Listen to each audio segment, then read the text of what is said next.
विद्यार्थी मित्रांनो, 9व्या चॅप्टरला आपण सुरुवात करत आहोत. व्यापार. खालील माहिती मिळवा हे करून पहामध्ये ह्या सगळ्या प्रश्नांची उत्तरं बघायची, तुम्ही त्याचे उत्तर द्यायचे.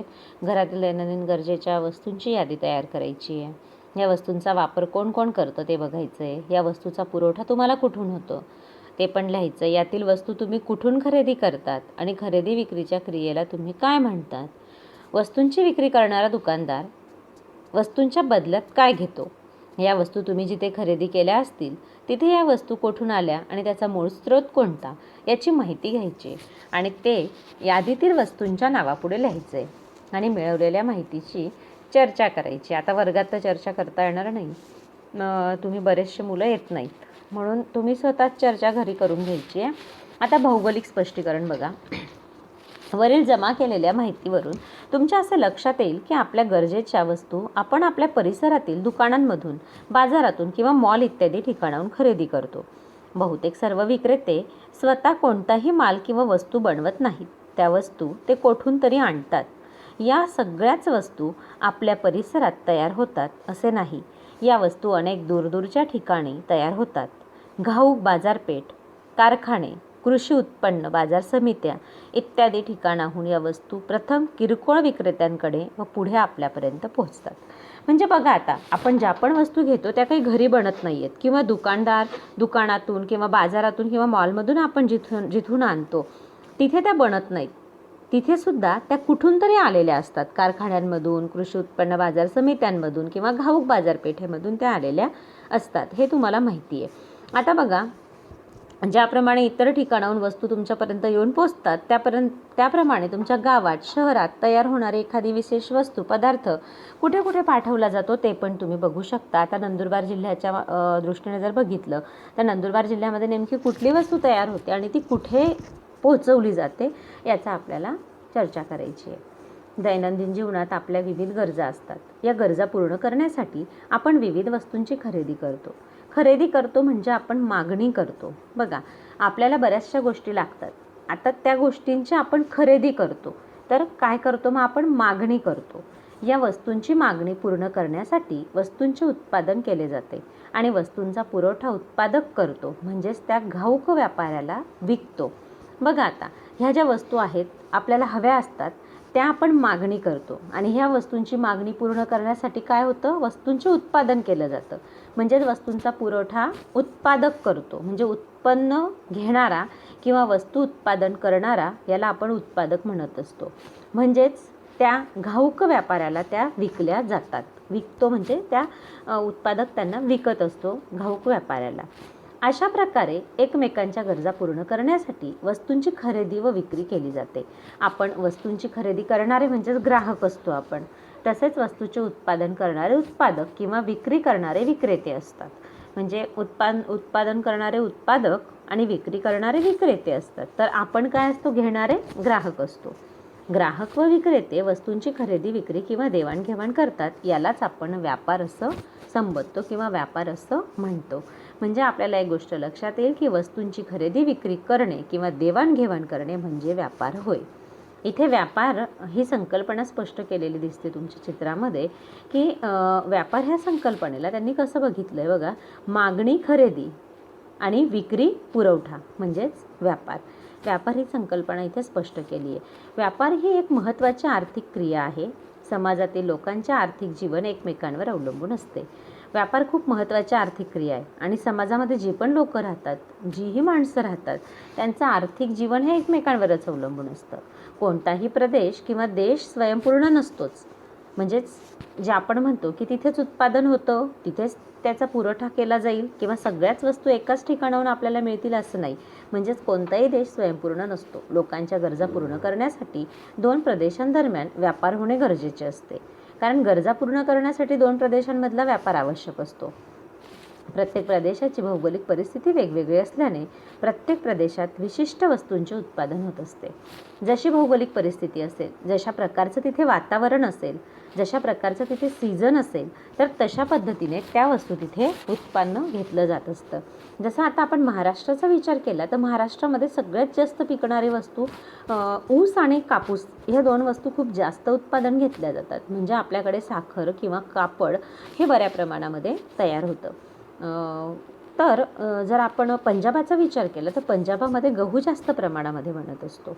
म्हणजे किंवा आपण कोकणाचा खालच्या पट्टीचा विचार केला तर तिथे तांदूळ भात हा पदार्थ जास्त प्रमाणात घेतला जातो, कारण तिथे तशी भौगोलिक परिस्थिती असते. म्हणजे ज्या ठिकाणी एखाद्या वस्तूची कमतरता असते तेथे त्या वस्तूला मागणी असते. त्या ठिकाणी वस्तूचे उत्पादन अतिरिक्त होते, तेथून त्या वस्तूचा पुरवठा होतो. अशा प्रकारे अतिरिक्त उत्पादन असणाऱ्या प्रदेशाकडून तुटवडा असलेल्या प्रदेशाकडे वस्तूंच्या मागणीनुसार पुरवठा होत असतो. म्हणजे उदाहरणार्थ जम्मू काश्मीरमध्ये होणारे सफरचंदाचे उत्पादन भारतातील इतर राज्यात मागणी असलेल्या ठिकाणी पाठवले जाते. म्हणजे बघा, आता जिथे कमतरता असेल तर तिथे ह्या वस्तू जास्तीच्या पुरवल्या जातात, म्हणजे तिथे पुरवठा केला जातो. म्हणजे ज्या प्रदेशाकडून तुटवडा असलेल्या प्रदेशाकडे ह्या वस्तू पुरवल्या जातात, जसं तुम्हाला सफरचंदाचं उत्पादन सांगितलं. म्हणजे अशा पद्धतीने हे पुरवठा आपण करत असतो. आता तुम्हाला माहीत आहे का, ही व्यापार ही संकल्पना जरा व्यवस्थित वाचली तर तुमच्या लक्षात येईल. व्यापार ही संकल्पना अतिप्राचीन काळापासून अस्तित्वात आहे. प्राचीन व मध्ययुगीन काळात व्यापार हा वस्तू विनिमय पद्धतीद्वारा होत असे. यामध्ये वस्तूंच्या बदल्यात वस्तूंची देवाणघेवाण होत असे. श्रमाच्या मोबदल्यात धान्य किंवा धान्याच्या मोबदल्यात तेल, मीठ, मध, दूध इत्यादी पदार्थांची देवाणघेवाण होत असे. या व्यापारात चलनाचा वापर होत नव्हता. पैसे, रुपये वगैरे इथे काहीही दिले घेतले जात नव्हते. घरातल्या जुन्या कपड्यांच्या मोबदल्यात भांडी, डबे देणारे व्यावसायिक आजही दिसतात, परंतु यामध्ये वस्तूंचे योग्य मूल्य ठरवताना अडचण निर्माण होतात. पूर्वीही अशा अडचणी निर्माण होत असत. यावर उपाय म्हणून पुढे चलनाचा वापर सुरू झाला. आज आधुनिक जगात चलनाद्वारे व्यापार होतो, परंतु आजही काही दुर्गम भागात आदिवासी जमातींमध्ये अल्प प्रमाणात वस्तू विनिमय पद्धत अस्तित्वात आहे. वस्तू विनिमय पद्धती काय असते हे आजपर्यंत आपण बऱ्याच इयत्तांमध्ये पाहिलेलं आहे की वस्तूंच्याच बदल्यात वस्तू घेणे याला वस्तू विनिमय पद्धत असे संबोधले जाते. त्यानंतर बघा, आता संघपाहूमध्ये व्यापारामध्ये वस्तूंची खरेदी विक्री होते हे आपण पाहिले, पण वस्तूंची देवाणघेवाण न होता सुद्धा व्यापार होतो हे तुम्हाला माहिती आहे का? तर बघा, आता भाजीवाल्याला पैसे देऊन त्या बदल्यात भाजी मिळते. पुस्तकाची किंमत देऊन त्या बदल्यात पुस्तकं मिळतात. वाहनातून प्रवास केल्याबद्दल काही शुल्क द्यावे लागते आणि त्या बदल्यात कोणती वस्तू आपल्याला मिळते? नाही, वस्तू तर मिळत नाही. फक्त आपल्याला एका ठिकाणाहून दुसऱ्या ठिकाणी नेले जाते, हे फक्त त्याच्यात आपल्याला मिळत असते. आता डॉक्टर, वकील यांच्याकडून मिळालेल्या सल्ल्याबद्दल मोबदला द्यावा लागतो, पण बदल्यात आपल्याला वस्तू मिळते का? नाही, आपल्याला सल्ला मिळतो. तुम्ही सिनेमाला जाता तेव्हा सिनेमागृहात जाण्यासाठी तिकिटाचे शुल्क देऊन तिकीट घ्यावे लागते, ते का? किंवा तुम्ही केश कर्तनालयात जाऊन केस कापून घेता, त्यासाठी तुम्ही मोबदला देतात, तो का देतात? तर तुम्ही तुमचं कुठलं तरी काम करून घेतात. वरील घटनांमध्ये जेव्हा दृश्य वस्तूची खरेदी विक्री होते तेव्हा त्यास दृश्य व्यापार म्हणतात. जेव्हा आपण दृश्य वस्तूची खरेदी विक्री करतो, जेव्हा आपण एखाद्या भाजीपाल्यावाल्याकडून भाज्या घेतो, फळं घेतो, किंवा एखादी वस्तू आपण पुस्तक घेतो पुस्तकवाल्याकडून, तर त्याला आपण काय म्हणतो? दृश्य व्यापार म्हणतो, की ती वस्तू आपल्याला दिसते विकत घेतलेली. परंतु जेव्हा सेवांची देवाणघेवाण होते तेव्हा त्या अदृश्य व्यापार म्हटले जाते. सेवांची देवाणघेवाण म्हणजे वाहतुकीतून प्रवास केल्यानंतर आपल्याला त्या एका ठिकाणून दुसऱ्या ठिकाणी पोहोचवणे हा अदृश्य व्यापार झाला. डॉक्टर, वकिलांकडून सल्ला घेणे हा अदृश्य व्यापार झाला. गृहात जाऊन सिनेमा बघून येणे हा अदृश्य व्यापार झाला. तर दृश्य आणि अदृश्य व्यापार ह्या दोघांमधला फरक तुम्हाला समजला पाहिजे, हे महत्त्वाचं आहे. आता व्यापाराचे प्रकार आहेत बघा. व्यापाराच्या प्रकारांमध्ये वस्तूंच्या प्रमाणानुसार म्हणजे वस्तूंची नगसंख्या किती आहे, प्रदेशाच्या विस्तारानुसार असे 2 प्रकार आहेत.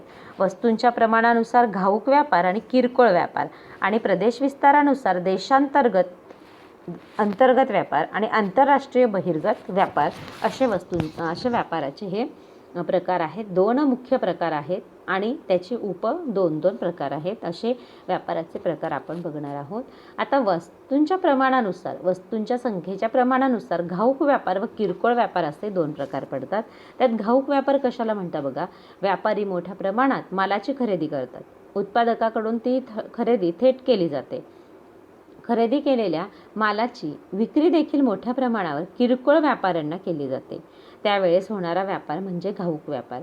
म्हणजे मोठे मोठे व्यापारी ह्या वस्तू खरेदी करतात उत्पादकाकडून, थेट तिथूनच ते आणतात आणि मग ते छोट्या मोठ्या व्यापाऱ्यांना विकतात. कारखानदार, शेतकरी इत्यादींकडून घाऊक व्यापारी मोठ्या प्रमाणावर मालाची खरेदी करतात. उदाहरणार्थ आंब्यांची किंवा संत्र्यांचे बागायतदार बागेतील संपूर्ण उत्पादन घाऊक व्यापाऱ्याला विकतात. आणि मग हे काय करतात, असे छोटे छोटे 1-1, 2-2 किलो विकणार नाही. ते काय करतात, सरळ 1 क्विंटल, 4 क्विंटल आपल्याकडे जेवढा माल असतो तेवढे घाऊक व्यापाऱ्याला विकतात आणि मग ते घाऊक व्यापारी सर्व किरकोळ व्यापाऱ्यांना ते विकत असतात. आणि किरकोळ व्यापार म्हणजे तुमच्या आता लक्षात आलेलाच असेल, मोठ्या घाऊक व्यापाऱ्यांकडून माल घेऊन व्यापारी थेट उपभोक्त्याला विकतात. अशा व्यापाऱ्यास किरकोळ व्यापार म्हणतात. म्हणजे आपण आहोत, ग्राहक आहोत. आपण ग्राहक किरकोळ व्यापाऱ्यांकडून ह्या वस्तू घेत असतो. किरकोळ विक्री करणारे दुकानदार, मंडईमधील भाजी विक्रेते हे सगळे किरकोळ व्यापारी आहेत. आणि घाऊक व्यापारी म्हणजे सगळ्यात जास्त माल ते विकत घेतात आणि ह्या किरकोळ व्यापाऱ्यांना विकतात. किरकोळ व्यापारी ते आपल्याला विकतात. अशा पद्धतीने घाऊक आणि किरकोळ व्यापार हे तुमच्या लक्षात आलेलं आहे. आता प्रदेश विस्तारानुसार घाऊक आणि किरकोळ व्यापार ह्या वस्तूंच्या नगसंख्येनुसार होतं, म्हणजे वस्तूंच्या प्रमाणानुसार. आता प्रदेशांच्या विस्तारानुसार बघा, मालाची खरेदी विक्री विविध स्तरांवर होत असते. त्यानुसार स्थानिक, विभागीय, राष्ट्रीय व आंतरराष्ट्रीय असे व्यापाराचे प्रकार होतात. म्हणजे बघा, आता व्यापाराचे प्रकार देशांतर्गत व्यापार आणि म्हणजेच अंतर्गत व्यापार आहे. एकाच देशातील वेगवेगळ्या प्रदेशामध्ये हा व्यापार होतो. देशाचा आकार, साधनसंपत्तीची उपलब्धता, विविधता आणि वितरण यांचा परिणाम प्रामुख्याने देशांतर्गत व्यापारावर होतो. साधनसंपत्ती किती आहे, देशाचा आकार केवढा आहे, विविधता आहे का आणि वितरण कशा पद्धतीने होत असतं, या सगळ्यांनुसारच देशांतर्गत व्यापार होत असतो. लोकसंख्येचं प्रमाण, वाहतूक, संदेशवहन सुविधा, लोकांचे राहणीमान, विपणन व्यवस्था यांचाही परिणाम देशांतर्गत व्यापारावरती होत असतो. म्हणजे बघा, आता देशांतर्गत व्यापारावरती ह्या सगळ्या गोष्टींचा परिणाम होतो हे बघा. आणि त्यामध्ये सुद्धा व्यापारावर भारतात भौगोलिक घटकांतील विविधता आणि जास्त लोकसंख्या या घटकांमुळे अंतर्गत व्यापार मोठ्या प्रमाणात होतो. म्हणजे आपण लोकसंख्या नेमकी कोणती, किती जास्त आहे कोणत्या प्रदेशामध्ये, ते लोकसंख्या जास्त असेल तर लागणारा पदार्थ जास्त मोठ्या प्रमाणात लागत असेल. म्हणजे अशा पद्धतीने हा अंतर्गत व्यापार होत असतात. अंतर्गत व्यापाराच्या विकासावर देशाचा विकास अवलंबून असतो. आर्थिक विकास जास्त असेल तर व्यापारही जास्त असतो. म्हणजेच हा संबंध धनात्मक आहे, म्हणजे प्लस होत जातो. जर व्यापार जास्त तर आर्थिक विकाससुद्धा जास्त, किंवा आर्थिक विकास जास्त तर व्यापारसुद्धा जास्त, असा हा धनात्मक विकास आहे असं आपण म्हणत असतो. म्हणजेच हा झाला देशांतर्गत व्यापार, देशातल्या देशात असणारा व्यापार. आता आंतरराष्ट्रीय व्यापार कशाला म्हणतात, तर आंतरराष्ट्रीय व्यापार म्हणजे एका देशाचा इतर देशाशी होणारा वस्तू व सेवा यांचा विनिमय होय. हा आहे आंतरराष्ट्रीय व्यापार. काही देशांमध्ये विशिष्ट वस्तूंचे अतिरिक्त उत्पादन होते, ते मागणी असलेल्या देशाकडे पाठवले जाते. यातूनच आंतरराष्ट्रीय व्यापाराची सुरुवात होते. जसं आपल्याकडे असणारे मसाल्याचे पदार्थ दुसऱ्या देशांमध्ये पाठवले जातात, हा झाला आंतरराष्ट्रीय व्यापार. आपल्याकडे असणारे मासे खारवून किंवा प्रिझर्व करून दुसऱ्या देशांमध्ये पाठवले जातात, तो झाला आंतरराष्ट्रीय व्यापार. किंवा लिची वगैरे यांच्यासारखी जी फळं आहेत ती दुसऱ्या देशातून आपण मागवतो, म्हणजे हे झालं सुद्धा आंतरराष्ट्रीय व्यापार. आंतरराष्ट्रीय व्यापार जेव्हा 2 देशांमध्ये होतो तेव्हा त्या व्यापाराला द्विपक्षीय व्यापार असे म्हणतात. जेव्हा आंतरराष्ट्रीय व्यापार 2 पेक्षा अधिक देशांदरम्यान होतो तेव्हा त्या व्यापाराला बहुपक्षीय व्यापार असे म्हणतात. 2 देशांमध्ये होणारा व्यापार द्विपक्षीय आणि अनेक देशांमध्ये होणारा 2 पेक्षा जास्त देशांमध्ये होणारा व्यापार हा बहुपक्षीय व्यापार म्हणून संबोधले जाते. काही देश त्यांच्या गरजेपेक्षा जास्त वस्तूंचे उत्पादन करतात. उदाहरणार्थ सौदी अरेबिया, कुवेत इत्यादी देशांमध्ये होणारे खनिज तेल उत्पादन, कॅनडा, संयुक्त संस्थान इत्यादी देशातील गहू उत्पादन हे उत्पादन मागणी करणाऱ्या देशांना पुरवले जाते. म्हणजे बघा की काही देश त्यांना लागणाऱ्या वस्तूंपेक्षा जास्त उत्पादन करतात, त्यांच्या देशामध्ये जेवढं लागतं त्याच्यापेक्षा जास्त. का? कारण मागणी पण जास्त असते दुसऱ्या देशांमधून, त्या देशांना हे त्याचं उत्पादन पुरवतात. आता आयात आणि निर्यात म्हणजे काय, तर आयात आणि निर्यात या आंतरराष्ट्रीय व्यापारातील मूलभूत क्रिया आहेत. जेव्हा एखादा देश आपल्याकडे कमतरता असलेल्या वस्तू किंवा सेवा इतर देशांकडून विकत घेतो तेव्हा त्या क्रियेला आयात असे म्हणतात. म्हणजे विकत घेणे, मागवणे याला आयात असं म्हणतात. आणि जेव्हा एखादा देश गरजेपेक्षा जास्त उत्पादन केले जाते आणि ते उत्पादन गरज असलेल्या देशांना विकले जाते तेव्हा ते क्रियेला निर्यात असे म्हणतात. म्हणजे आपण पाठवतो इकडनं, त्याला निर्यात असे म्हटले जाते. आता बघा, कोणत्याही एका आर्थिक वर्षासाठी भारत व जपान यांच्या दरम्यान होणाऱ्या प्रमुख वस्तूंची आयात निर्यात व त्यांच्या मूल्यांची माहिती मिळवा आणि परिच्छेद लिहा. हे जमतं का? तुम्ही करून पहा, तुम्हाला जमेलच. जरा नेटवरती हे सगळं शोधा, कुठे कसे मूल्य आहेत, जपान आणि भारताच्या याच्यामध्ये काय फरक आहे मूल्यांमध्ये ते बघा आणि हे करून बघायला हरकत नाही. व्यापार संतुलन हे आपण पुढच्या व्हिडिओमध्ये बघणार आहोत. धन्यवाद.